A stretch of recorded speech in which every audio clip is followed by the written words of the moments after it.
Good evening dear student. पिछले video में हमने पढ़ा वॉवेल्स एंड कॉन्सोनेंट। आइए आज के वीडियो में हम देखेंगे द सेंटेंस।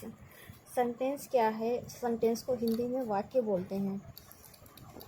और सेंटेंस जो है काइंड ऑफ सेंटेंस, इसका मतलब होता है वाक्य के भेद, यानी कि सेंटेंस कितने प्रकार के होते हैं। सेंटेंस जो है 5 प्रकार के होते हैं। नंबर 1 एफर्मेटिव सेंटेंस, जिसको हिंदी में कहते हैं स्वीकारात्मक वाक्य।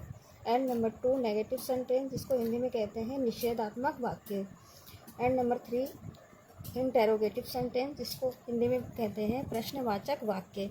एंड नंबर 4 इम्परेटिव सेंटेंस, जिसको हिंदी में कहते हैं आदेशात्मक वाक्य। एंड नंबर 5 एक्सक्लेमेटरी सेंटेंस, जिसको हिंदी में कहते हैं विस्मय आदि बोधक वाक्य। तो अब 5 जो सेंटेंस है इसको हम डिटेल से देखेंगे आगे। जैसे नंबर 1 है एफर्मेटिव सेंटेंस। एफर्मेटिव सेंटेंस क्या होता है? जिन वाक्यों में साधारणतः स्वीकारात्मक कथन का बोध होता है उन्हें हम एफर्मेटिव सेंटेंस कहते हैं। जैसे Ram is a good boy. Ram क्या है? राम एक अच्छा लड़का है। मतलब हमने स्वीकार किया है कि राम एक अच्छा लड़का है, तो ये कौन सा सेंटेंस होगा? Affirmative sentence. And number 2 he is reading a book. वह जो है किताब पढ़ रहा है, मतलब हम मानते हैं कि वह किताब पढ़ रहा है। And number 2 negative sentence. Negative sentence जिन वाक्यों में निषेधात्मक कथन का ज्ञान होता है, यानी कि जिसमें नहीं शब्द आते हैं, वो कौन सा सेंटेंस होता है? नेगेटिव सेंटेंस होता है। जैसे ही वॉज नॉट स्लीपी, मतलब वह जो है वह नहीं सो रहा था। And number 2 he is not reading a book, वह जो है किताब नहीं पढ़ रहा है। तो इन दोनों ही सेंटेंस में आपने देखा कि नॉट का यूज़ हुआ है, तो ये कौन सा सेंटेंस है? Negative sentence. मतलब जिसमें नहीं शब्द आते हैं, और उसको हम हिंदी में निषेधात्मक वाक्य एंड इंग्लिश में नेगेटिव सेंटेंस कहते हैं।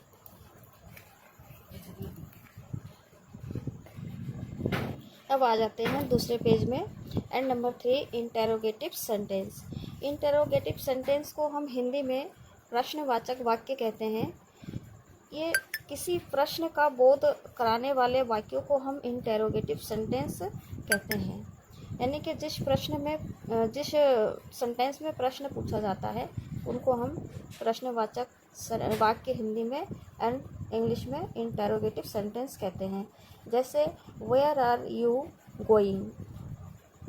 इसमें एक पहचान यह है कि इसमें वाक्य के अंत में क्वेश्चन मार्क लगा होता है। ये और एक अलग से पहचान है। क्वेश्चन मार्क देख के भी आप पहचान सकते हो कि ये इंटेरोगेटिव सेंटेंस है। And number 4 imperative sentence. Imperative sentence क्या होता है? आज्ञा देने या प्रार्थना करने का भाव प्रकट करने वाले वाक्य को हम इम्परेटिव सेंटेंस कहते हैं।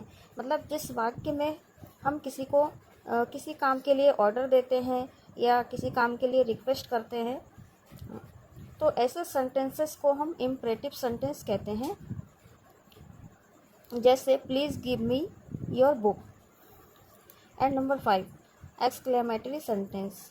जिन वाक्यों से हृदय की भावना या आश्चर्य का बोध होता है उन्हें एक्सक्लेमेटरी सेंटेंस कहते हैं, जिसको हम हिंदी में विस्मय आदि बोधक वाक्य कहते हैं। जैसे what are beautiful flowers it is. इसमें किसी भी व्यक्ति के मन में जैसे अचानक कोई भाव उत्पन्न होता है, जैसे हम अचानक किसी चीज़ को देख के डर जाते हैं या अचानक खुश हो जाते हैं या दुखी हो जाते हैं कोई भी चीज़ को देख के, तो वो एक्सक्लेमेटरी सेंटेंस कहलाता है। और एक्सक्लेमेटरी सेंटेंस का और एक पहचान होती है कि इसमें जो चिन्ह है आपका अर्ध विराम के नीचे फुल स्टॉप होता है। इस चिन्ह को देख के भी हम समझ सकते हैं कि एक्सक्लेमेटरी सेंटेंस है। तो आज के वीडियो में स्टूडेंट इतना ही। Thank you. आज के वीडियो में डियर स्टूडेंट इतना ही।